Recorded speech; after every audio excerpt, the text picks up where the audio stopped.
चश्मा वाला, जल्दी चलो। क्यों दिमाग लगाता है? कहेगा से कहा है, पूछा को बोल देगा तो कहेगा बोला का है। जब आपको एक बार बोल दे कोई स्टाफ कि अब यहाँ मत बैठिए तो चले जाए कीजिए, बहस करेंगे तो भी सुना देगा कुछ।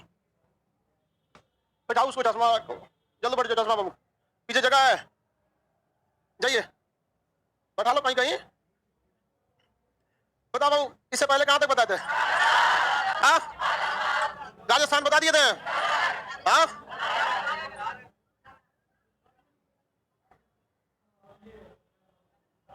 नहीं बताए थे जी। राजस्थान, राजस्थान की एक बहुत प्रमुख नहर है। कौन सी नहर है?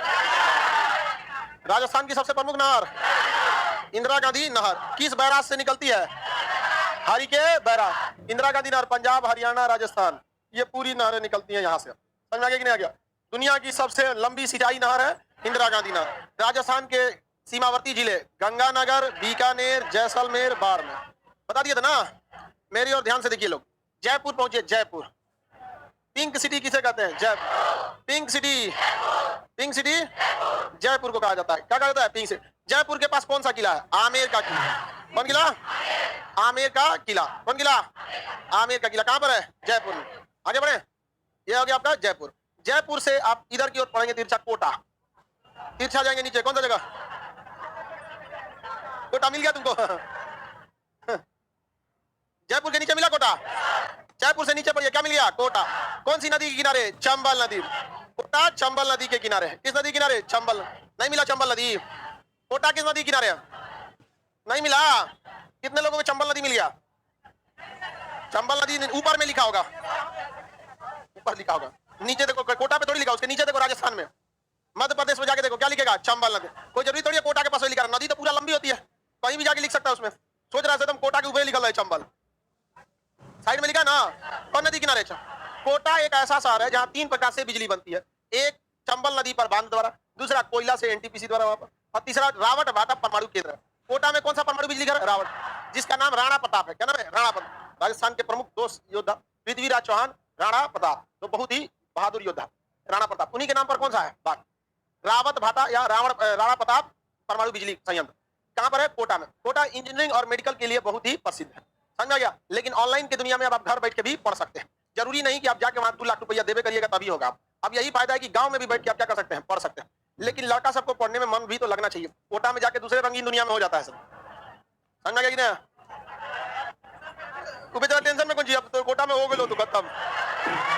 समझ गया? पहले से ही राजस्थान में कोटा कोटा कर रहा था।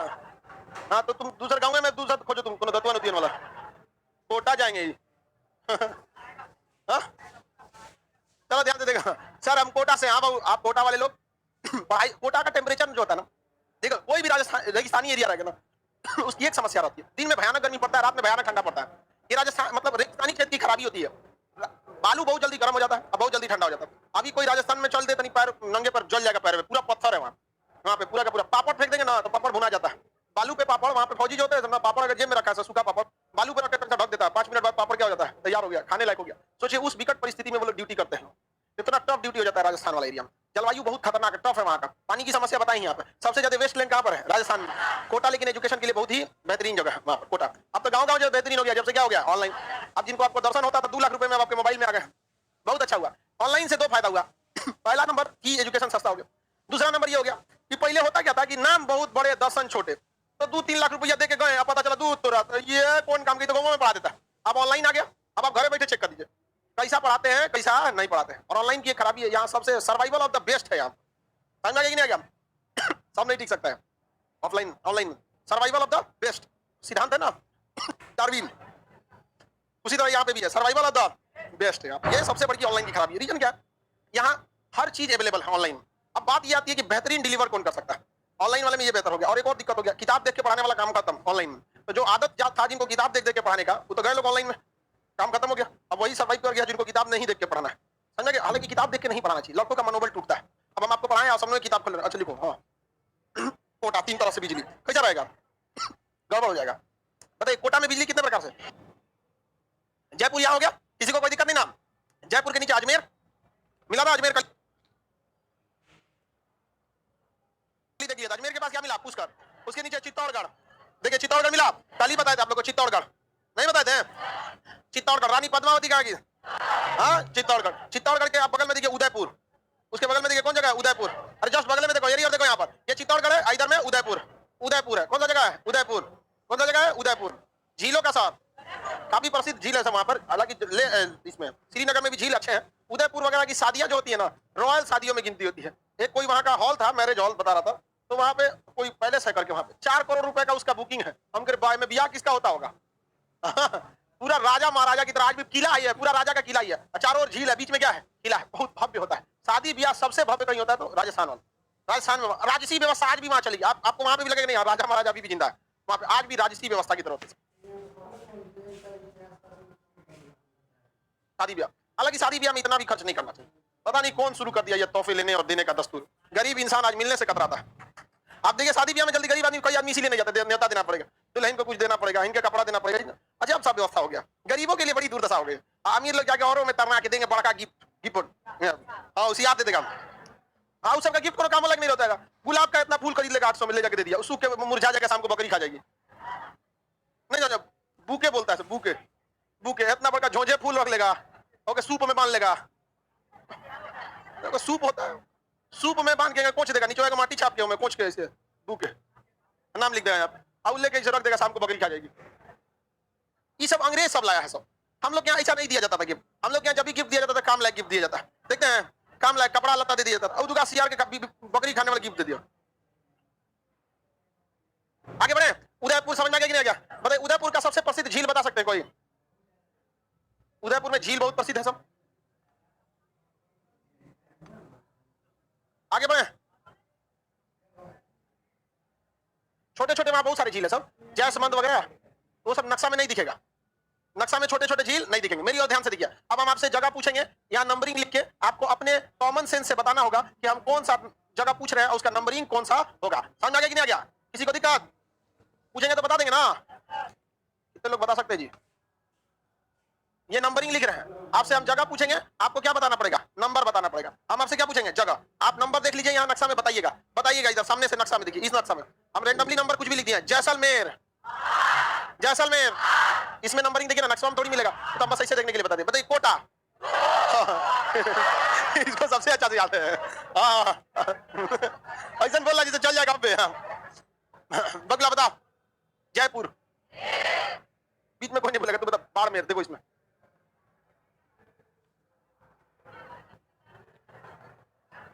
हाँ 11 नंबर, ठीक है, बगला बता दिया 11 नंबर। आप बताएंगे, लड़की लोग बस बताएगी। चित्तौड़गढ़, लड़का बता लो इधर से। उदयपुर, लड़की बताओ। पोखरन, पोखरन 6 नंबर बता, लड़का क्या है? 6 नंबर कौन जगह होगा? लड़की लोग बताओ। पुष्कर और अजमेर, लड़का बताओ लोग। आमेर और आमेर, आमेर और जयपुर, आमेर और जयपुर, किसी को कोई दिक्कत नहीं ना? देखिए जयपुर से इस साइड में आप देखेंगे तो मिलेगा आपको एक तो झील मिलेगा, सांभर झील, नीले रंग का झील बनाया होगा। कौन सा झील है? सांभर झील। कौन सा झील है? सांभर झील। नहीं मिला? जयपुर से पश्चिम दिशा में कौन सा झील है? सांभर झील। कौन सा झील है? सांभर झील। इस झील से नमक का उत्पादन बहुत ही ज्यादा होता है। ये नमक के उत्पादन के लिए प्रसिद्ध झील है। यहाँ से जो नमक निकाला जाता है उसे लकड़ी के ट्रेन पर भेजा जाता है, क्योंकि लोहा को नमक क्या करता है? गला देता है। पीके मूवी में जो छोटका ट्रेन दिखाया ना, जिस पर उसका रेडियो चोरी करके भाग जाता है, रिमोट चोरी करके क्या भाग जाता है, तो वो किस पर? वही है आपका सांभर झील के पास का सीन है। वहाँ पे कौन सी ट्रेन चलती है? लकड़ी की। लोहा का चलेगा तो क्या हो जाएगा? गल जाएगा। नमक क्या कर देता है? गला देता है। लकड़ी को नहीं गला पाता। सांभर झील किस लिए फेमस है? हाँ किसके लिए? सांभर झील, नमक। सांभर झील, सांभर झील याद रहेगा ना? किसी को दिक्कत नहीं? सांभर झील के पास देखिएगा मकराना मिलेगा, एक तो मिल गया। उसके ऊपर में देखिए मकराना, जस्ट पास में देखिए ऊपर में कौन सा जगह मिलेगा? मकराना। मिल गया मकराना। बताइए मकराना किस लिए प्रसिद्ध है? संगमरमर के लिए। ताजमहल का संगमरमर कहाँ से आया है? मकराना से। ताजमहल का संगमरमर कहाँ से आया है? मकराना से। किसी को कोई दिक्कत नहीं ना? मकराना कहाँ है? राजस्थान। किस लिए फेमस है? हाँ मकराना के पास देखिएगा आपको मिलेगा नागौर। मकराना के पास देखिए नागौर। मकराना और जयपुर के बीच में देखिए क्या मिलेगा? मकराना और जयपुर के बीच में नागौर। थोड़ा सा मकराना के पास बीकानेर के पास मिलेगा। मकराना के पश्चिम में मिल गया। कौन सा जगह मिला? नागौर। भारत में पंचायती व्यवस्था सबसे पहले नागौर। कहां से? नागौर। 2 अक्टूबर 1959। कहां से चालू हुआ था? नागौर। कहां से? नागौर से। याद रहेगा ना? राजस्थान के जितने बड़े शहर है सब याद हो गया। एक बार में आप पहुंच सकते हैं कि नहीं? बोलिए ये कौन सा शहर है? अजमेर और पुष्कर।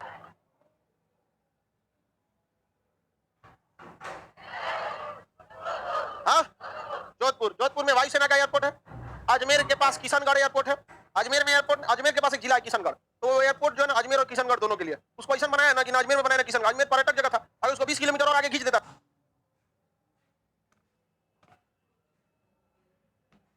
ना तो एयरपोर्ट काफी डेवलप हो जाता, उसको इधर बना दिया पहले ही, बस ये को जाती है। अब अगर अजमेर ढकेल देता तो पर्यटक जगह, पुष्कर वाले लोग भी कहाँ उतरते? अजमेर वाले एयरपोर्ट पे, और अजमेर वाले लोग भी कहाँ उतरते? अजमेर वाले तो बना दिया कहाँ? किशनगढ़। आगे पटना एयरपोर्ट है। मतलब इस एयरपोर्ट पर उतरना मतलब समझ जाओ कि जान को, मतलब पायलट एकदम एक्सपीरियंस उतारता है। आईएलएस सिस्टम नहीं लगाया है, इंस्ट्रूमेंटल लैंडिंग सिस्टम होता है एक आईएलएस सिस्टम। ये जहाजों को बताता है कि आपका हाइट ज्यादा है या कम है। ज्यादा रहेगा तो कहेगा कम कीजिए, कम रहेगा तो कहेगा ज्यादा कीजिए, स्पीड तेज रहेगा तो कम। वही होता है इंस्ट्रूमेंटल लैंडिंग सिस्टम। कि पटना के एक और है, एक और ये नहीं है, कहता है कि एक और चिड़ियाघर है। अजब हाल है यहाँ पे। तो एयरपोर्ट ये इतना खतरनाक है, समझ में कि नहीं? रीजन क्या है? बिहार को तो लोग अजीब समझता है। सेंट्रल में जो लोग बैठे हैं ना, वो बिहार को जब हीन नजर से दे, मर जाएगा, क्या दिक्कत है बिहार का? अजब वाले भाई, बिना इंस्ट्रूमेंटल लैंडिंग सिस्टम के आप जहाज उतार रहे हैं, जान पे खेल रहे हैं यहाँ के लोगों को। अजीब वाला है। अब तो कहता है ऐसा चिड़ियाघर वाला, उसमें जहाज जाएगी तो हल्ला होगा। अरे भैया चिड़ियाघर जो है, ऐसे देखिए, जो एयरपोर्ट है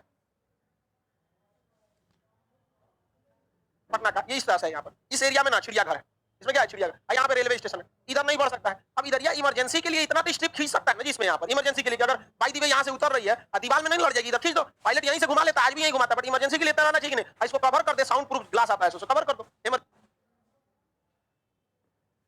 में नहीं, वो सीआर जरूरी आदमी नहीं, वो सीआर मर जाएगा, हल्ला होगा ना, सीआर डर जाएगा, बिला भाग जाएगा, समझ में, चिड़िया भाग जाएगी, सब बाहर में जाए आदमी, समझ में नहीं? तो अजीब नजर होता है। सेंट्रल की नजर से देखेंगे ना, बिहार को अजब नजर से देखा जाता है। मैं समझ में नहीं?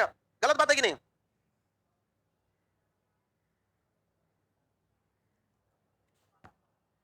ये तो पायलट की मेहरबानी से उतरता है। एक जहाज गिरा भी था यहाँ पे, से 20 साल पहले चिड़ियाघर में गिर गया, इंस्टॉल कर गया था जहाज। आईएलएस सिस्टम था नहीं वहाँ पे, वो बोल दिया कि वो पायलट को देखा कि तो भाई ज्यादा बहुत कम हाइट पे है, लौट जाएगा यहाँ पर, तुरंत गो अराउंड कर दिया, मतलब घुमा के लाया तो ज्यादा हाइट हो गया। तो भैया उसका आईएलएस रहता, बताता ना कि नहीं इतना कम कर लो, तो बहुत ज्यादा हाइट हो गया। तू सोचा कि हाइट कम कर दे, अचानक हाइट नहीं कम किया जाता है, तो अचानक हाइट कम कर देता, इंजन काम करना छोड़ देता है। बस से गिर गया कहाँ पे? चिड़ियाघर में। सीआर मर गया, फिर भी चिड़ियाघर वाला करा मेरा सीआर मर गया।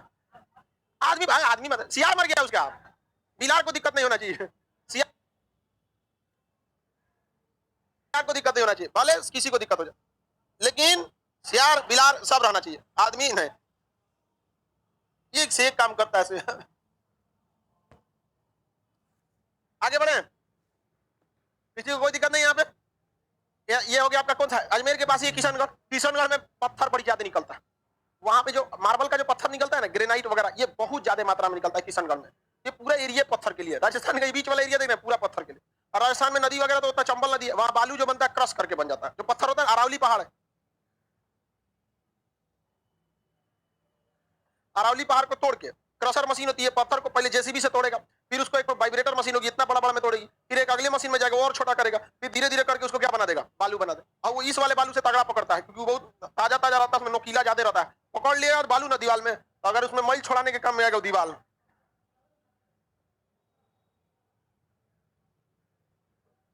प्लास्टर कर दीजिए, उस पर रगड़ दीजिए पीठ, पूरा चमड़ा सहित उतार देगा, वो बहुत मजबूत पकड़ता है।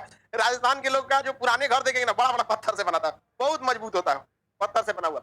राजस्थान का भौगोलिक अगर विशेषता देखते हैं तो बीचों बीच में यहाँ अरावली पहाड़ी है। कौन सी पहाड़ी है? अरावली। दुनिया की सबसे नवीन पर्वत कौन सी है? हिमालय है। कौन सा है? हिमालय। और दुनिया की सबसे पुरानी पहाड़ी कौन सी है? अरावली।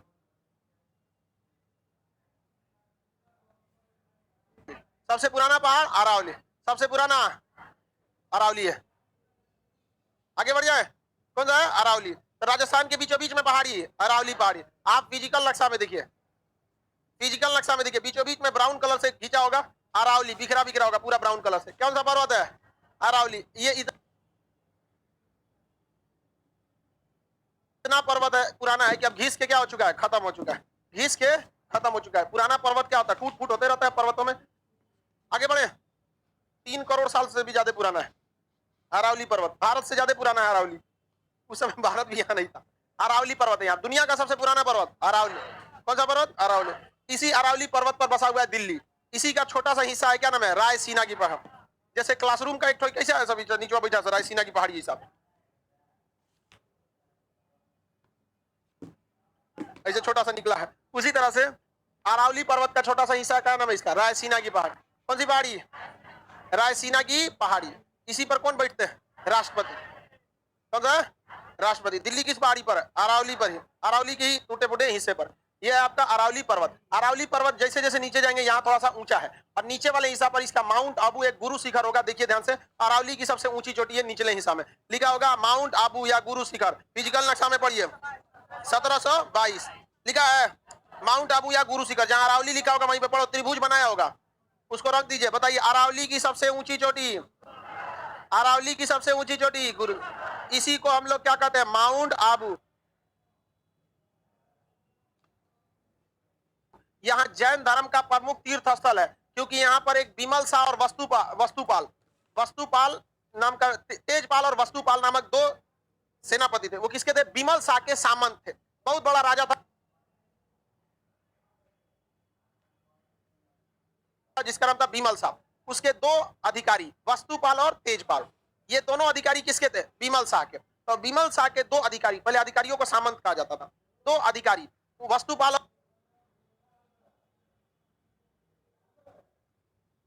और तेजपाल, इन लोगों ने क्या बनाया था, दिलवाड़ा का जैन मंदिर। दिलवाड़ा का जैन मंदिर किस पर्वत पर, माउंट आबू पर, यानी गुरु शिखर पर। गुरु शिखर, आप माउंट आबू पे जाएंगे ना, तो इधर चार और क्या मिलेगा, रेगिस्तान मिलेगा। तो जब रेगिस्तान जब चारों ओर मिलता है ना, तो वहां बिल्डिंग वगैरह नहीं होती, आप बहुत दूर तक देख सकते हैं, बहुत दूर तक देख सकते हैं। माउंट आबू पे चढ़ेंगे ना, दूर दूर तक दिखाई देगा, चारों ओर क्या है, रेगिस्तान, कोई घर बिल्डिंग है नहीं, बहुत दूर तक दिखाई देगा। और जब सूरज ढलेगा ना, तो सूरज एक समय आएगा कि आदमी से नीचे आ जाता है, पहाड़ ऊपर रहता है और सूरज ढलते ढलते कहाँ जाता है, नीचे। अभी यहाँ पे भी सूरज नीचे आ जाता है, लेकिन पता चला क्योंकि मिश्रा जी का घर सामने आ गया, क्योंकि पीछे चल गया सूरज डूबने, नहीं समझ में आ गया। ये घोड़े के पीछे चलाता है, घर पेड़ इस सब के नीचे, वहां ना घर है ना पेड़ है, और ऊपर से आप रेगिस्तान है, आप खड़े हैं पहाड़ पर, माउंट आबू पर। तो जब सूरज डूबेगा ना, तो सूरज हो जाएगा नीचे, तो डूबते हुए आप देख सकते हैं। सनसेट पॉइंट किसे कहते हैं, माउंट आबू, सनसेट पॉइंट। आगे बढ़े,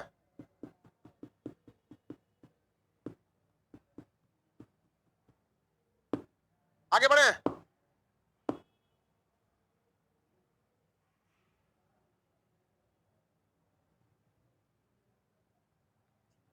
आगे देखते हैं भाऊ, ये कौन सा है, माउंट आबू।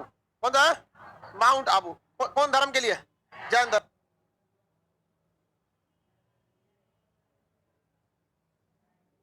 किसके लिए, याद रहेगा।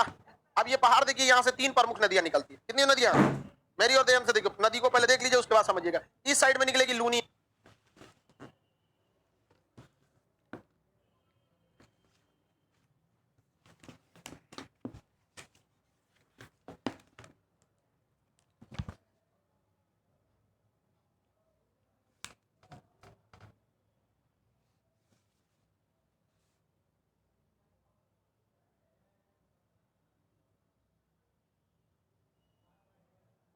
मिल गया।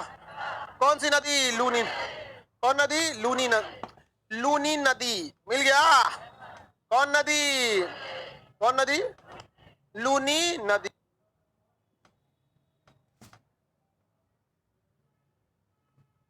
कौन सी नदी, लूनी नदी, लूनी नदी है। ये रेगिस्तान में ही क्या हो जाती है, समाप्त हो जाती है, अतः इसे अंतर्वेशी नदी कहते हैं। क्या कहेंगे, अंतर्वेश। इस नदी के नीचे से देखेंगे साबरमती नदी, इस पहाड़ के नीचे देखेंगे साबरमती नदी। कौन सी नदी, साबरमती नदी। नहीं मिला, साबरमती नदी। माउंट आबू से हचाक से 4 उंगली नीचे जाइए, साबरमती नदी। देखो यहाँ पे गुजरात के नीचे जहां समुद्र चालू हो गया ना, इस समुद्र के पास देखो, मेरी और देखो लोग, गदावा देखबे नहीं करता है सब। ये खंबात की खाड़ी है ना, यहाँ पे कौन सी नदी मिलेगी, साबरमती नदी। कौन सी नदी, साबरमती नदी। ये नदी कौन सी हो गई, साबरमती नदी। किस पर्वत से निकलती है, अरावली। कौन सी नदी, साबरमती नदी। देखिए माउंट आबू यह है, इससे हचाक से 4 उंगली नीचे, हचाक से मतलब 90 डिग्री। समझा क्या किया, हचाक से कितना डिग्री, 90 डिग्री। कौन सी नदी मिल गई, गुजरात के नीचे में है। कौन सी नदी? साबरमती। बताइए महात्मा गांधी का साबरमती आश्रम किस नदी के किनारे? साबरमती। इस नदी के इस साइड में देखेंगे आपको बनास नदी। कौन सी नदी? बनास। कौन नदी है? बनास। मिला।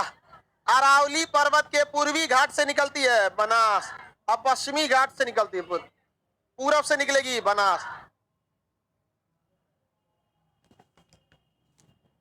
कौन नदी?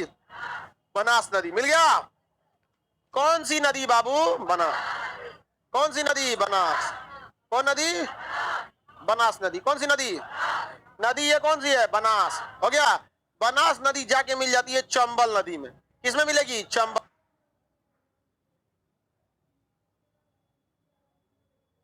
नदी में। आप ध्यान से देखिए, उसमें चंबल नदी दिखा। इस साइड में देखते चलिएगा, नक्शा के एकदम किनारे किनारे कहीं ना कहीं चंबल नदी लिखा होगा। जो सबसे मोटी नदी है एकदम कोना में लिखेगा चंबल नदी। मिला। सबसे मोटी नदी मिलेगी वहां पे। कौन सी नदी? चंबल नदी। कौन सी नदी हो गई? चंबल नदी। मिल गया? नहीं मिला जी, नहीं मिला, सूख गया होगा, गर्मी बहुत पड़ रहा है। हो गया।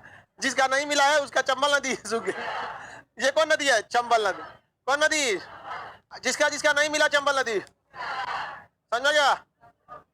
हाँ, जिसका 2 बार मिल गया, बाढ़ आ गया, 2 बार मिल गया तो बाढ़ आ गया, नहीं मिला तो सूख गया। मिल गया सबको? आगे बढ़े। कौन नदी है ये? चंबल में मिलती है बनास, इस साइड में।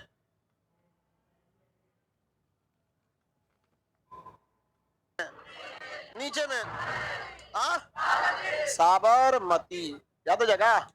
कौन सी नदी? साबरमती। कौन सी नदी? साबरमती। किसी को दिक्कत? बताइए। ये मरुस्थल बोलिए। हाँ, कौन मरुस्थल था?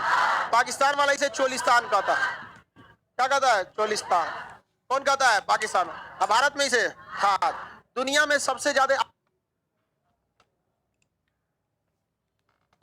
आबादी वाला मरुस्थल था, क्योंकि इसमें कौन सी नदी जाती है? कौन सी नहर जाती है? इंदिरा गांधी ने। यहाँ पानी का किल्लत नहीं होता, पानी का किल्लत उतना नहीं होता है जितना अन्य नदियों, अन्य मरुस्थलों में होता है। अतः यहाँ सबसे ज्यादा आबादी वाला मरुस्थल कौन? थार मरुस्थल। आप आ जाइए पॉलिटिकल नक्शा में। आ गए पॉलिटिकल नक्शा में? किसी को दिक्कत है पॉलिटिकल नक्शा में? आप देखिए जैसलमेर। मिल गया जैसलमेर। किसी को दिक्कत? जैसलमेर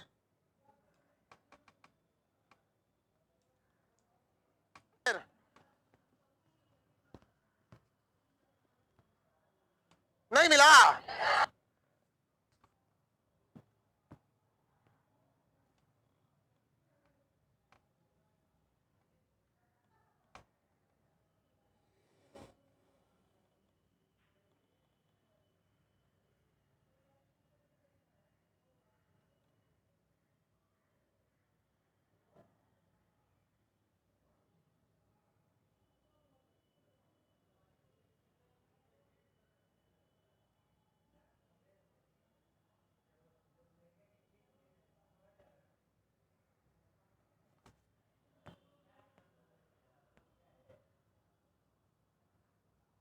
हाँ, जैसलमेर मिल गया।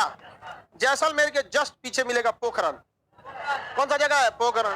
भारत का परमाणु परीक्षण कहाँ हुआ था? पोखरण। कहाँ हुआ था? पोखरण। हालांकि हम लोगों ने बहुत पहले 1974 में कर दिए थे। 1974 नाम था इसका, smiling Buddha. Smiling Buddha, smiling Buddha. लेकिन ये सक्सेस ही नहीं हुआ, फूस देकर के रह गया। फूस कर नहीं, बम फोड़ते दीपावली वाला। अब बदनामी अलग हो गया, क्योंकि देखिए सीटीबीटी नियम के हिसाब से कोई भी देश परमाणु परीक्षण नहीं कर सकता। ये बहुत टफ नियम है सीटीबीटी का नियम। इसके तहत कोई भी देश परमाणु परीक्षण नहीं कर सकता। और एक हद तक ये परमाणु बम पर रोक लगाया गया, तो ये भी सही है। सब देश के पास परमाणु बम हो जाएगा, दिक्कत हो जाएगा ना। कोनो मार, अब यूक्रेन के पास रहता तब मार दिया रहता अब तक उनको। तो किसके ऊपर? पुतिन के ऊपर मारता है। समझा गया कि नहीं? गया बहुत भयानक मार देता। जापान के पास रहता तो भी मारता। सबसे बड़ी समस्या देखिएगा, इस पृथ्वी का अंत कहीं ना कहीं होगा। तो किसी आतंकवादी के हाथ जैसे परमाणु बम लग गया, मार देगा, इसे फेंक देगा कहीं, बाद में पता चलेगा अपने देश में पटक दिया। तो परमाणु बम पर रोक लगाना जरूरी था। लेकिन हमारे बगल का देश चाइना के पास परमाणु बम था और उस दम पर वो बहुत कूद रहा था और हम लोग कुछ नहीं कर पा रहे थे। तो ये जिम्मेदारी इंदिरा गांधी ने सौंप दिया किसको? एपीजे अब्दुल कलाम को। और एपीजे अब्दुल कलाम और सतीश धवन और कई सारे लोग थे। सतीश धवन तो खैर अंतरिक्ष कार्यक्रम में थे। मुख्य रूप से एपीजे अब्दुल कलाम और चिदम्बरम दास, ये दो वैज्ञानिकों को सौंपा गया वहां पर काम, इसको परमाणु बम बनाने के लिए। और इसको बनाने में बहुत लंबा समय लगा। धीरे धीरे बनाने में तो लगा समय, धीरे धीरे चुपके चुपके बना लिया लोग, क्योंकि परमाणु बम बनाने के लिए यूरेनियम को इनरिच करना पड़ता है। इनरिच करने का सेंस ये है कि यूरेनियम को शुद्ध करना पड़ता है। अशुद्ध यूरेनियम नहीं भड़केगा, और यूरेनियम शुद्ध करने के लिए हमारे पास टेक्नोलॉजी थी नहीं, तो हम लोग धीरे धीरे उसे शुद्ध किए, लोग चोरी छुपे, अमेरिका को पता न चले। अब कुछ यूरेनियम हम लोग ने परमाणु बिजली घर में बनाने के लिए रखे थे। हम लोग अमेरिका से कह दिए लोग परमाणु बिजली घर लगा दो, तो कहा कि ठीक है लगा देते हैं। लगाया अमेरिका, तो कहा है हम लोग बंद कर दो, मत लगाओ। कहा रे हमारा आधा खर्चा हो गया इसमें, कहा कि हमारे पास यूरेनियम ही नहीं है। अमेरिका का कोई बात नहीं, हम देंगे। भारत ने कहा ये तो चाहिए था हमारा ले लिया किसके लिए? बिजली बनाने के लिए। तनी तनियों के खोद खोद के निकाल लेता था। समझा गया? नहीं देखते हैं भारत वालों को तो आदत है, दूसरे के मोहल्ला में बालू गिरेगा तो 2-3 बाल्टी तो अपने आईवे करेगा, नहीं आता है अब बेचारा डरे जल्दी जल्दी खाली करता है ना, तो खाली आ देता आदमी बालू ईटा गिट्टी सब। समझा गया कि नहीं? गिट्टी तो लड़की लेके चल जाती सब गोटी खेलने के। देखिए आज में खेलेगी, 5 को ले लेगी, एक को उड़ाएगी, फिर एक को पकड़ेगी, उसको लगे, फिर एक को उड़ाएंगे, फिर अगली राउंड में 2-2 को का, एक उड़ा के 2 को पकड़ेगा, अगला राउंड में 3 को का, फिर एक बार टोटल होगा उड़ा के फिर पिछवा हाथवा पे रखेगी इसमें इतना हम गिट्टी रखे थे रंग बिरंगा, सब लेके चल गई सब। ये सब सीबीएसई वाला गिट्टी था, इसमें रंग बिरंगा गिट्टी था इसमें। हाँ, और वो हिंदी मीडियम वाला रखवा लेते घर वाला है। अब लड़कियां शुरू से उल्टे सीधा खेल खेलती है, गिट्टी पत्थर गुड्डा गुड्डी। एगो इतना बड़का सियार ऐसा पातर दुबर कुपोषण वाला गुड़िया रखेगी सब। अब गुड़िया सोएगी तकिया बंद कर लेती थी, और उसका जो भाव निकाला रहता था छाजा ऐसा इतना। हम लोग छोड़ते थे तो जितना मोहल्ला की लड़की सबके भाव नोच देते थे, और चुराई लगती थी। हाँ, उसका पेटवा दाबेंगे तो चोय चोय बोलते हैं। तो यहां समझिए, भारत सरकार जो था यूरेनियम मंगाया किसके लिए? और में से निकाल के परमाणु क्या क्या किया? परमाणु बम बनाने का तो बना लिए, लेकिन परमाणु बम बनाने का बना लिए, भड़का कि नहीं भड़का ये भी तो ठीक होना चाहिए। स्माइलिंग बुद्धा की तरह हुआ था 1974 में, काम खत्म हो गया रहता। इंदिरा गांधी का प्रोग्राम था, आगे नरसिंहा राव थे वो भी चालू रखे, उसके आगे अटल बिहारी वाजपेयी रखे, इंद्र कुमार गुजराल आए, उसके बाद वाजपेयी जी आए। वाजपेयी जी के समय आगे पूरी तरह से क्या हो गया? हाँ, बन के क्या हो गया? तैयार हो गया। अब हुआ कि भाई परीक्षण कैसे किया जाए। अमेरिका एकदम खतरनाक इसी पर टुक टुक टुक टुक देख रहा था, और अपना उसने सैटेलाइट लॉन्च कर रखा था इसी के ऊपर क्या करने के लिए? निगरानी करने के लिए, क्योंकि अमेरिका को पता था कि परीक्षण करेंगे कहाँ? पोखरण में ही करेंगे, और तो इनके पास कोई जगह ही नहीं है। अब अब्दुल कलाम के ऊपर पूरी जिम्मेदारी, एपीजे अब्दुल कलाम को बुलाया, अटल बिहारी वाजपेयी, उन्होंने कहा कि आपको किसी भी तरह से परीक्षण को सफल बनाना है। उन्होंने कहा कि बहुत दुविधा है, बहुत चीजों का काम करना पड़ेगा। अटल बिहारी वाजपेयी इतने समझदार व्यक्ति, उन्होंने कहा कि आपको जो लगता है आप कर सकते हैं, आप एक बार आदेश दीजिएगा। पीएमओ ऑफिस को अटल बिहारी वाजपेयी बोल दिए थे, जो जो कहेंगे वो एकदम हर हाल में हो जाना चाहिए। तो इन्होंने फोन करा दिया पीएमओ ऑफिस में, रक्षा मंत्रालय में, कि यहाँ कहिए कि सेना बहुत बड़ा युद्धाभ्यास करने वाली है। तो वहां पे उतार दिया गया 10,000 सेना, उसी में एगो टोपी उपी लगा के अब्दुल कलाम भी घूम रहे थे और सैनिकों को पता नहीं, भारतीय सेना को पता नहीं कि उसके बीच में कौन घूम रहा है? अब्दुल कलाम। अब उसमें बनाया गया टेम्पोररी घर, बनाया गया कि भाई बम से कैसे उड़ा के प्रैक्टिस करना है। तो 2 गो 4 गो 10 गो ऐसे घर बनाया, नहर बनाया, नकली नदी बनाया, कुआं बनाया। अब दुनिया को दिखाया जा रहा है कि भारत का सबसे बड़ा युद्ध अभ्यास, इन पाकिस्तानियों को छोड़ेंगे नहीं, हम बर्बाद कर देंगे आप। अब लोगों को लग गया पाकिस्तान इंडिया पाकिस्तान, अब बात तो कुछ और था। इसी आधार पर भी हम भी बोले थे, आपको पिछले एक वीडियो में देखे होंगे, कि यूक्रेन मुद्दा में पढ़ने से अच्छा है कि इसको मार दीजिए, कहीं ना कहीं हमला कर दीजिए। 1 हफ्ता बाद मार दिया गया ब्रह्मोस समझा गया कि नहीं गया? गलती से चल गया था। ये दिमाग किसका था? अब्दुल कलाम का। अब्दुल कलाम ने भी ऐसा ही किया था एक बार। तो उन्होंने पूरा, अब दुनिया को लग रहा है कि हाँ भाई सेना परीक्षण युद्धाभ्यास करती है, तो टेम्पोररी घर बनाती है, उसको दूर से निशाना लगा के तोप से उड़ाती है। तो घर द्वार बन रहा था, जानते हैं किस लिए? कि परमाणु बम भड़केगा तो देखा जाएगा कि कितना तगड़ा भड़क रहा है। अब उसमें लगा क्या चीज है? इंडियन आर्मी परीक्षण कर रही है, कुआं खुदवाया गया, सब कुछ हुआ, और उसी में परमाणु बम को उतार दिया गया, कुआं के अंदर उतार दिया गया, अब फिर ढक दिया गया। और उसको बालू से पानी निकलेगा नहीं, पोखरण में पानी का 400 फीट नीचे चल जाएंगे तो पानी नहीं है वहां पर, और उसमें डाल के बंद कर दिया गया। उसमें सेना को कहा गया कि अब युद्धाभ्यास खत्म हो गया, जाओ लो। सेना लौट गई, 1 कदम ताल, 1 2 1 1 2 1, सेना लौट गई, सब कुछ उधर सही हो गया। अमेरिका सेटेलाइट से देख रहा था कि खजरा ये क्या कर रहा है यहाँ पर, एक ये है क्या क्या कर रहा है। तो सेटेलाइट पहले 1-2 घंटे का अंतर रहता था, अमेरिका इतना तेज कर दिया था, उस सेटेलाइट के स्पीड को बढ़ा दिया था कि एक समय आया था जब महज 10 मिनट का अंतर रहता था, 7 से 10 मिनट का अंतर रहता था सेटेलाइट में।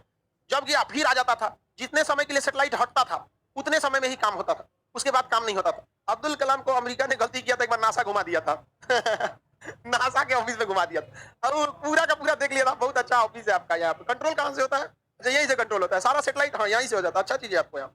हम भी सोच रहे, अमेरिका ने कहा कि एपीजे अब्दुल कलाम को कि आप हमारे यहाँ आइए, ज्वाइन कर लीजिए, हम नासा का आपका चीफ बना देंगे। आप वहां बैठ के क्या करेंगे, यहाँ आइए। अब्दुल कलाम ने कहा कि हमारा कौन है, ना आगे नाथ ना पीछे पगा, जीवन में कोई अगर है तो एगो भारत माँ है, ओकरो छोड़वाएगा तुम हमारा, वहीं रहेंगे। वो भारत में आ गए एपीजे अब्दुल कलाम। अमेरिका का मुंह लजा गया, बुलाया था नौकरी देने के लिए अब एपीजे अब्दुल कलाम जासूसी करके चला है। अब वही पता किए थे कि तो सब वहीं से बैठे बैठे देखता है। तो उन्होंने अटल बिहारी वाजपेयी को कहा कि देखिए जैसे उसका सेटेलाइट हटेगा तुरंत हम परमाणु बम को छोड़ेंगे, लेकिन हम भी कंफर्म नहीं है कि उतने पावर का होगा कि नहीं होगा। तो इन्होंने कहा कि अगर नहीं हुआ तो कहा कि एक काम कीजिए, आप मौसम विभाग को कह दीजिए कि राजस्थान में भयंकर तूफान आने वाला है, कोई उधर नहीं जाएगा। तुरंत एपीजे सारा पावर दिया गया था अब्दुल कलाम को। इन्होंने मौसम विभाग को कहा, मौसम विभाग हाई अलर्ट जारी कर दिया, तूफान आने वाला है, भयानक तूफान चक्रवात, कोई नहीं जाए, कोई नहीं जाए। और जैसे उसका सेटेलाइट हटा, तैसे इधर से क्या हुआ, परमाणु बम का परीक्षण हुआ, भयानक परीक्षण हुआ। जितना सोचा गया था उससे 10 गुना ज्यादा शक्तिशाली निकला परमाणु बम, एकदम दहला दिया राजस्थान का पोखरण का एरिया। पाकिस्तान में भूकंप आ गया, हमारा यहाँ हुआ भूकंप आ गया इतना भयानक तहलका हुआ, गर्दा उड़ गया पूरा यहाँ पर। अब उधर से भारत ने पहले बोल के रखा था कि क्या होने वाला है, तूफान आने वाला है। भारत ने हल्ला कर दिया, कोई किसान नहीं जाए, तूफान आने वाला है। उसका सेटेलाइट दोबारा चक्कर लगा के आया, देख रहा है गर्दा उड़ा ले रही है। तो फोटो भेजा कहाँ पे, अमेरिका, सेटेलाइट वाले देखो गर्दा उड़ा दिया यहाँ पे। तो वहां का वैज्ञानिक सब कहा, ओहो तूफान आया है, बोलिए रहा वहां का मौसम विभाग तूफान आया है। तो सेटेलाइट फिर गया था, फिर एगो हल्का उड़ा दिया, दूसरा का फोड़ दिया, वो भी तगड़ा निकला। फिर एगो फोड़ दिया, तीसरा का, वो भी तगड़ा निकला। अमेरिका को पता चल रहा है कि तूफान आया है। उस समय अमेरिका 700 करोड़ रुपया खर्चा किया था केवल सेटेलाइट बनाने के लिए। इतना पावरफुल सेटेलाइट था कि राजस्थान के पोखरण में खड़े सैनिक के घड़ी में कितना बज रहा है वो देख लेता था सेटेलाइट से। उतना पावरफुल था 1998 का वो सेटेलाइट। और केवल इसीलिए अमेरिका लगाया था कि भारत परीक्षण क्या कर रहा है क्या नहीं कर रहा, भारत के आगे जुगाड़ के आगे टिकेगा। एकदम जुगाड़ के आगे, भारत के आगे टिक पाएगा, यहाँ पर नहीं होगा। परीक्षण कर दिया, 3 को परीक्षण हो गया, पता नहीं चला अमेरिका को। 11 मई 1998 कितना परीक्षण हो गया, 3, अमेरिका को पता नहीं चला। तो अटल बिहारी वाजपेयी ने अब्दुल कलाम को फोन किया, क्या सब समाचार है। कहा कि फोन तो तीनों दिए हैं, तीनों एकदम उम्मीद से तगड़ा है, जितना सोचे थे उससे 10 गुना तगड़ा है। अमेरिका को भी पता नहीं चला। अटल बिहारी वाजपेयी ने कहा कि जब आप कंफर्म है ना कि सक्सेस है, कहा कि हाँ सक्सेस है। अटल बिहारी वाजपेयी ने कहा कि अगर हम कहेंगे कि इसी फॉर्मूला पे अगर आपको एक और बनाना है तो कितना दिन में बना देंगे, 10 दिन बहुत है। कहा कोई बात नहीं, अब आप दिन दहाड़े फोड़िए। तो 11 मई को फोड़े, 12 मई को अब्दुल कलाम से बात हुआ, अटल बिहारी वाजपेयी का फोन आया, 13 मई को खुलेआम फोड़िए, खुलेआम फोड़िए। कहा के लिए आप जब 10 दिन में बनाइए देंगे तो क्या होगा, देर से देर अमेरिका मार नहीं ना आएगा, बना दीजिएगा, हम मार देंगे वहां पर। 13 मई को खुलेआम फोड़ दिया गया, 2 गो धाए धाए सेटेलाइट फोटो देखा, कहा गिरिया चुट्टा कहीं का बम फोड़ दिया बम फोड़ दिया, ये कचरा है सब, ये सब बम फोड़ दिया। वहां अमेरिका को फोन कर, अमेरिका से पता चला, अमेरिका कह रहा है कि 3 दिन पहले जो तूफान आया तो कौन सी था ये। तो अटल बिहारी वाजपेयी ने कहा कि कोई मौसम नहीं खराब था, हमारा परमाणु परीक्षण हुआ था 11 मई को 3 बार, 13 मई को 2 बार, हमारा परमाणु परीक्षण सफल हो गया। अमेरिका का एकदम पारा चढ़ गया। नासा के वैज्ञानिक को बुला के ऐश गरियाया वहां का राष्ट्रपति कि चोट्टा सब तुम लोग को हम काहे लिए पैसा दिए रे, इतना काट के जनता के टैक्स का पैसा कौन सी देख रहा है तुम लोग वहां पर। कहता है कि आधी उड़ल है, बम फोड़ दिया वहां पर। अब अमेरिका बौखला गया, अमेरिका ने खुलेआम धमकी दे दिया, भारत को इसका खामियाजा भुगतना पड़ेगा। तो एपीजे अब्दुल कलाम अटल बिहारी को फोन किया, टेंशन मत लीजिए, अभी अब 10 दिन दीजिएगा ना, यहाँ पे खामियाना भुगतना पड़ेगा। आप बताइए, जब पता चल गया तो बनाने में कौन चीज जाता है, बन जाएगा यहाँ पर, मारो तुम परमाणु बम, यहाँ पर कितना मार पाओगे। अरे हम तो डूबे सनम, तुम्हें भी ले डूबेंगे। एक चीज याद रखिए, अगर कोई आपके खोपड़िया पे बंदूक तान दिया ना तो आप उसके रहमो करम पे जिंदा रहेंगे, लेकिन आप वो तान दिए ना तो वो डरा जाएगा, यो मार देगा यहाँ पे, एकदम तान दे यहाँ पे। तो भारत ने क्या कर दिया, दोनों पे तान दिया। परमाणु बम हमारे पास हो गया, और जापान पे जो परमाणु बम गिराया गया था उससे लगभग 150 गुना ताकतवर हम लोग का अभी वर्तमान वाला है। 150 गुना ताकतवर, तनी मनी नहीं, 150 गुना मारेगा, देखा दहला देगा पूरा अमेरिका का। अमेरिका पगला गया। अमेरिका ने कहा कि अमेरिका कभी भी भारत को परमाणु संपन्न राष्ट्र की श्रेणी में मान्यता नहीं देगा। अटल बिहारी वाजपेयी ने कहा जो चीज हमारे पास है उसके लिए हमें किसी के प्रमाण की आवश्यकता नहीं है। अगर दुनिया को, अटल बिहारी वाजपेयी ने कहा था यदि दुनिया को यह भ्रम है कि हमारे पास परमाणु बम नहीं है तो आ जाना मैदान जंग में, तुम्हारा यह भ्रम भी दूर कर दे। टूटेंगे सारे भ्रम धीरे धीरे समझा गया। भारत को गुलामी की बेड़ियों में रख, अरे हम लोग नेताओं के चक्कर में न बर्बाद हो गए, वरना देश में कमी किस चीज की है। यहाँ पर परमाणु परीक्षण हो गया, पूरा देश का सीना गर्व से चौड़ा हो गया। अमेरिका बवाल मचा दिया, चल गया केस करने सीटीबीटी के पास। सीटीबीटी नियम है, comprehensive test ban treaty. Comprehensive test ban treaty, CTBT, इसमें कहा था कोई भी देश परमाणु परीक्षण करेगा तो उस पर प्रतिबंध लगा दिया जाएगा। अब ये क्या कहा था कि आप हवा में परीक्षण नहीं कर सकते हैं, जमीन पे नहीं कर सकते हैं, पानी में नहीं कर सकते हैं। भारत ने कहा था हम तो जमीन के अंदर किए। इस पे लिखले नहीं था कि जमीन के अंदर भी बैन है, क्योंकि जमीन का अंदर का चीजें अलग होती है, उसे हम लोग अंडरग्राउंड सिस्टम कहा जाता है। समझा क्या कि नहीं? इसमें लिखा क्या था, आप हवा में नहीं कर सकते हैं, पानी में नहीं कर सकते, जमीन पे नहीं कर सकते। एक लगा कि एक दिमाग है हमारे यहाँ वकीलन का कमी है, एक से एक वकील है हमारे यहाँ। समझा क्या कि नहीं? एक भारत नेहरू जी जब पढ़ रहे थे ना इंग्लैंड वगैरह में, तो वहां पे नियम था ना कि आप मतलब फ्लैट, जमीन कम है तो फ्लैट बिकता है, तो आप जमीन खरीद लीजिए तो उसके ऊपर बना लीजिएगा। तो जमीन खरीद के कहा कि 11 फीट का हम घर बनाएंगे, अब 10 फीट का बनाए और रजिस्ट्री कितना कराए थे 11। ऊपर वाला आया बनवाने के लिए तो कहा चुट्टा कहीं छोड़ के बनाइयो, हमारे 11 फीट ले हमरे है। हो गया, हालत खराब हो गया। हमरे यहाँ के वकील सबसे मिलेगा तो, और जब अब एक से एक वकील होता है तो हमारे देश में वकील इतना पढ़ लिया सबकी समस्या हो गया है। वकील इतना पढ़ लिया सबकी समस्या हो गया, हर कानून जानने लगा है तो जज को हिला देता है सब, ऐसा ऐसा वकील हो गया है सब। तो खतरनाक था। अब अमेरिका का वो मुंह लजा गया तो हम लोग कहाँ परीक्षण, सजा दीजिए ना, हम जमीन पे किए हैं, ना हवा में किए हैं, ना पानी में किए, यही ना मना था समंदर में किए। अब यहाँ पे भी नहीं हो सकता। अमेरिका एकदम बौखला गया, एकदम पगला गया, अमेरिका का बर्बाद कर देंगे, तुम्हारे ऊपर प्रतिबंध लगा देंगे। भारत के ऊपर प्रतिबंध लगा दिया। हम ना किसी से खरीद सकते थे सामान, ना बेच सकते थे। भारत की अर्थव्यवस्था चरमराने लगी थी, एकदम भयानक। पहले हमरा देखा देखी पाकिस्तान वो एक हफ्ता बाद फोड़ दिया, वो चोटा बना के रखा था, वो डरे नहीं बोल रहा था कि होगा अमेरिका बड़ी मार मारता, उसको तो अमेरिका चढ़ा जाता। जैसे भारत फोड़ा रहता, एक हफ्ता बाद वो फोड़ दिया। अब अमेरिका और घुसिया गया, रे छोटा कहीं का तुम क्या बोला। तो पाकिस्तान कहा कि हमरा कौन जी बोलता है, भारत को बोलो, जो सजा उसको दोगे हमें भी मंजूर है। पाकिस्तान को पता था भारत कहीं ना कहीं से अपना तो जुगाड़ निकालिए ले गए हम, तो जो उसको सजा देना वही हमको देना। विश्व कम्युनिटी पे भी तो यही होगा ना, जब दोनों ने सेम अपराध किया तो सजा दोनों पे दीजिए, तो दोनों के ऊपर आर्थिक प्रतिबंध लग गया। अब भारत की अर्थव्यवस्था चरमरा गई, पाकिस्तान की भी अर्थव्यवस्था चरमरा गई। लेकिन भारत के 55 से 60 लाख लोग विदेशों में काम करते हैं, ना भारत का ऑक्सीजन लेते हैं, ना भारत का खाना पीना खाते हैं, ना भारत की जमीन पे रहते हैं, लेकिन वो पैसा कमा के पूरा का पूरा भारत को भेज देते हैं, जिससे भारत की अर्थव्यवस्था चलती है। और यह देश उन्हें वोट डालने का अधिकार नहीं देता है। सोचिए कितना शर्म की बात। कभी सोचे 1998 में हमारे देश की अर्थव्यवस्था जिन्होंने बचाया था वो वोट नहीं डाल पाते, उनको अधिकार है। हम लोग इस देश का खाते हैं, बचता है तो देश को देते हैं। वो लोग कहीं ना कहीं बहुत बड़ी देश की सेवा कर रहे हैं और उसको इग्नोर किया जा रहा है। ये इस देश का कर्तव्य बनता है कि उनके लिए सोचे, लेकिन नेताओं को फुर्सत कहाँ है। कहते हैं इसके वोट से हमें क्या फर्क पड़ता है, हम जीतेंगे थोड़ी ना। अरे तुम जीतोगे या नहीं जीतोगे, हमारा देश जरूर जीत जाएगा अगर हम उन्हें सम्मान देंगे तो। लेकिन चोट्टों को अपना परवाह रहता है, बहुत गलत बात है। भाई बिहार में सिवान, छपरा, गोपालगंज का जो एरिया है, उस एरिया के कोई है कि नहीं आप लोग में? बहुत सारा लड़का होगा आपका गली मोहल्ला में, पक्का एक दो को मिलेगा विदेश में, है कि नहीं? केरल साइड का एक राज्य केरल, आप केरल में देखेंगे ना तो केरल वाला भी फैमिली सऊदी चल जाता है। एगो मेस चला रहा है, एगो होटल चला रहा है, एगो दुकान चला रहा है, एगो सैलून उलून सब यही खोला, पूरा कब्जा करके रखा है विदेश में। बहुत ज्यादा कमाई हो जाती है वहां से। तो भारत की अर्थव्यवस्था जो चरमरानी थी उसे किसने बचा लिया? विदेश वालों ने। अब पाकिस्तान की तो अर्थव्यवस्था टूट गई, क्योंकि पाकिस्तान के वर्कर को कोई काम नहीं देता। रीजन क्या है कि पाकिस्तान वाला अगर विदेश में जाएगा काम करने ना, अगर उसके घर में मार हुआ ना पड़ोस में, तो हुआ मार कर लेगा। रे तोर चाचा हमारी चाचा के बोल रहे काहे बोला रे, बताओ, अरे तोरा चाचा पाकिस्तान में मार किया तो सऊदी में मार कर लेगा, वहां हुआ मार देता है वहां। अब भारत का आदमी है, बिजनेस को ध्यान देता है, दूसरे के देश में गए हैं तो दो चार बातों बोल रहा है तो सुन लो भैया क्या दिक्कत है, आपको रोजगार दिया है कि नहीं? तो हम लोग में संस्कार रहता है। और कोई भी देश जो होता है अपने आप को श्रेष्ठ समझता है। कैसे हम लोग के अंग्रेज आता है तो हम लोग को लगता है नहीं हमारे देश में आया। तो वहां पे भी ना जो वर्कर रहते हैं तो वो लोग को जो वहां के राजा हैं वो उतना वैल्यू नहीं देता है। तो भारत वाला नॉर्मल रह जाता है, पाकिस्तानियों को एक तमाचा मार देता है, कहता है नहीं मार देंगे एक तमाचा, रोजगार न जाएगा, आतंकवादी बनने से कौन रोक सकता है? नहीं समझे? तो पाकिस्तानियों को कोई पूछता नहीं है वहां पर। इस वजह से पाकिस्तान की अर्थव्यवस्था टूट गई और भारत की अर्थव्यवस्था बच गई। अब पाकिस्तान अमेरिका को कह रहा है रे चोट्टा हमारा प्रतिबंध हटाओ, खाइल पियल मुश्किल हो गया एकदम। तो कह रहा नहीं हटाएंगे। कहा कि नहीं हटाएगा ना तो एक हम परमाणु बम का परीक्षण का पूरा नियम यूट्यूब पर डाल देंगे। गली गली में बनने लगेगा चोट्टा कहीं का हटा। अमेरिका जल्दी जल्दी कहा कि गड़बड़ बोल रहा है यहाँ पे। अमेरिका को लगा कि झूठ बोल रहा है, पाकिस्तान में उठा तो सद्दाम हुसैन को बेच दिया। उत्तरी कोरिया वाला है ना किंग जोंग, वगैरह पाकिस्तान में बेच ले। उसके बाद अपना परमाणु बम नहीं है, कौन बेचा है? पूरा उसका ब्लू प्रिंटे बेच दिया, ऐसे ऐसे बनता है।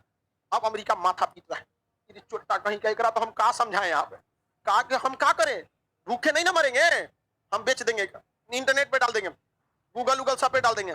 कहा कि गूगल पे डाल दोगे तो गूगल हमरे ना है, बंद करा देंगे। कितना बंद कराएगा? फेसबुक, यूट्यूब, ट्विटर, कहीं अखबार में निकाल के छपवा दे, न्यूज में डाल देगा। अमेरिका पागल हो गया, अमेरिका ने पाकिस्तान पर से प्रतिबंध हटा लिया तो भारत का हमरो तो नहीं तो एक बार भारत के ऊपर खेल गया कौन? पाकिस्तान। तो आपकी बार पाकिस्तान पे कौन खेल गया? भारत। समझा गया कि नहीं? हट गया पाकिस्तान वाला, भारत वाला भी हट गया। परमाणु बम आज हमारे पास क्या है? परमाणु बम। और ये बहुत जरूरी था परमाणु बम। क्यों जरूरी था समझिए। 1962 में जब चाइना ने हमला किया था, इस चोट्टे हरामी ने क्या कहा था कि हम 50 साल बाद फिर हमला करने आएंगे। बताइए 50 साल कब हो रहा था? 2012 का था। 50 साल बाद फिर हमला करने आएंगे, तो जरूरी था कि परमाणु बम का रह जाना। तो उस 50 साल होने से पहले ही भारत के पास क्या हो गया? परमाणु बम। आया 2012 में? अभी तक नहीं आएगा और अब आएगा भी नहीं। यहाँ पर अब नहीं आएगा। आएगा तो इतना विश्वास है हमारा विद्यार्थी भी लड़ेगा। नहीं समझ आएगा? बाहर में जाए जिंदगी जो देश के काम नहीं है, एक बार चला जाएगा वहीं मार के। सोचो को गोली खत्म होगा ना तो 3 रुपया वाला कॉलम से कोच के मार देगा। समझ में गया? हमें सियाही नहीं पड़ता, खोड़े कोच तो आर पार हो जाए। भोगबे कितना करता था इतनी चुकी यहाँ पर। बिहार का दूगो रहेगा, एक पैर पकड़ेगा, पैर छन ले एक हाथ लेगा, चल ले चलेगा, मार ससुरा के यहाँ पर। नहीं समझ में आया? और में ले जाके मारो यहाँ पर। अब नहीं होगा यहाँ पर। अब वो गया जमाना जब एक समय था वहां पे, अब ऐसा नहीं हो सकता है। अब कभी भी भारत के ऊपर आंख उठा के देखा जाएगा, अब ऐसा नहीं। आंख नाक कान सब फाड़ देगा आदमी। लेकिन अभी भी भारत की 2-3-4 बहुत सारी समस्या है, जिसका एक राजनीतिक समस्या सबसे बड़ा है। हाँ, चुनाव एक इतना बड़ा समस्या है कि समाज को जहर घोल दो, देश बाहर में जाए, देश के लिए कुछ नहीं करना होता है। सोचिए यूक्रेन जैसा देश रूस को क्यों हरा दिया? क्योंकि यूक्रेन के पास लगभग 800 की संख्या में स्टिंगर मिसाइलें हैं जो कंधा पे रख के मार दिया जाता है। रूस की वायुसेना का सरदर्द बना हुआ है और अपनी भारतीय थल सेना पिछले 15 साल से स्टिंगर मिसाइल मांग रही है, तो भारत सरकार ने उसको 40 को दिया है। सोच सकते हैं इतना बड़ा देश में कितना दिया? अभी 40। 10 साल से मांग रहा था, 40 को दिया है। आपको बहुत सारी चीजें नहीं बताई जाती और हम लोग के पास बहुत सारी जानकारियां होती हैं। इस जानकारी के होने के बावजूद हम लोग नहीं बताते हैं कि मनोबल टूटेगा। समझा गया? देश का मनोबल टूटेगा। अब न्यूज वालों को पता चल जाएगा तो अबे बता देगा। सबसे बड़ी खबर हमारे ऊपर देखिए, हमारे चैनल की सबसे प्रिय विश कन्या से सुनिए क्या दिक्कत है यहाँ पर। अब विश कन्या सब बता देगी। हम लोग के पास बहुत सारी जानकारी होने के बावजूद वही बताता है इंसान जिससे देश का मनोबल न टूटे वहां पर। लेकिन ये गलत होता है, ऐसा नहीं होना चाहिए। पूरी दुनिया की सेना लड़ती है हथियारों से, भारतीय सेना लड़ती है अपनी बहादुरी से। हथियार के नाम पर दिए कौन चीज है? 1970 का जहाज दिया गया MiG 21। हम कहते हैं कोई 1970 का मोटरसाइकिल चला के दिखाए, नहीं चला पाएगा, चलेगा वो। लेकिन 1970 का जहाज उड़ा रही है हमारी वायुसेना MiG 21। उसको वीडियो मेकर कहा जाता है, विधवा बनाने वाला। जो पायलट जाता है उसकी पत्नी सोचती है तो गया हमारा पर। आज भी उड़ती है हमारे यहाँ पे। कितना अभिनंदन जी का जहाज गिरा, थोड़ी इंजन फेल हुआ था। क्या बोलेगा ये पाकिस्तान वाला सब? अभिनंदन जी में कमी थोड़ी था। दुनिया का सबसे ज्यादा युद्ध लड़ा हुआ जहाज था F-16 पाकिस्तान का। इसको मार के गिराए थे किसे? MiG 21। दुनिया का सबसे एडवांस F-16 मार के गिराए किसे थे? दुनिया का सबसे पुराना MiG 21 से। जब टर्न मारे थे तो इंजन में बंद हो गया, इंजन बंद हो गया, मिसाइल हिट कर गई आके वहीं गिर गए। समझा कि नहीं? ये गलत होता है, देश के साथ ऐसा नहीं होना चाहिए। यहाँ पर इतना जितने घोटाले होते हैं, आर्मी को इस सब चीजों को बहुत कम फैसिलिटी दी जाती है। आर्मी को जितना पैसे दिए जाते हैं ना, उसका 60% पैसा केवल आर्मी का सैलरी और पेंशन में चला जाता है। केवल 40% पैसे से हथियार खरीदे जाते हैं। वो भी हथियार आज अगर जरूरत है तो आपको मिलेगा 10 साल के बाद। लेकिन चाइना को पता है कि इन सबके पास हथियार रहे ना रहे, इन सब के पास जो अभी भी 1962 का जो दिल में एकदम भरा हुआ है, जो आग भरा हुआ है ना, उसे जो बफोर तोप से ज्यादा खतरनाक है। मेजर शैतान सिंह थे, जब चीन से लड़ रहे थे, गोली खत्म हो गया था, 60 को चाइनीज को मार दिए थे चाकू से। बताओ, आप कल्पना कर सकते हैं जिसके आगे मशीन गन चल रही हो, चाकू लेके घुस गया उसमें कैंप में, भगदड़ मच गया, वहां भागने लगा, सब दौड़ा दौड़ा मारे। सब नमवा ठीक है रखा है शैतान।